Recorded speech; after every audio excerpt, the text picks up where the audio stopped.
की आम्ही पहिल्या दिवशीपासनं कर्जमाफीच्या बाजूचे आहोत, आम्ही दिलेलं आश्वासन पाळू हेच सांगितलेलं आहे. पण आता लगेच शेतकऱ्यांना त्यांच्या खात्यात पैसे देणं गरजेचं आहे.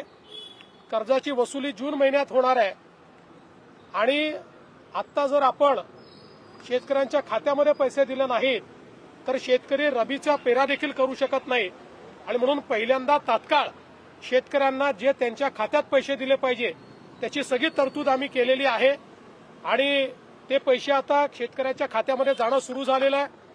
जवळपास आज आम्ही अंदाज घेतला तर जवळपास 8,500 कोटी रुपये रिलीज झाले आहेत. त्यातले 6,000 कोटी प्रत्यक्ष खात्यामध्ये गेले आहेत आणि पुढच्या 2 दिवसात उरलेले पैसे जाणार आहेत. अजून 11,000 कोटी रुपये हे काल आम्ही जे कॅबिनेटला परवा मान्य केले तेही आता येत्या 2 ते 3 दिवसात रिलीज होणार आहेत आणि तेही शेतकऱ्यांच्या खात्यामध्ये जातील. आणि अजून 1,500 कोटीची आम्ही प्रोव्हिजन केलेली आहे. त्यामुळे आता शेतकऱ्यांच्या खात्यामध्ये पैसे जाणं हे महत्वाचं आहे, ते आम्ही जाणं सुरू केलेलं आहे.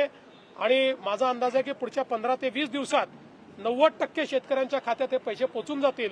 10% कदाचित अनेक वेळा आम्हाला अनुभव आहे, खात्याच्या अडचणी असतात, त्या जाऊन सोडवाव्या लागतात, मल्टिपल खाती असतात, अशा प्रकारच्या गोष्टी असतात.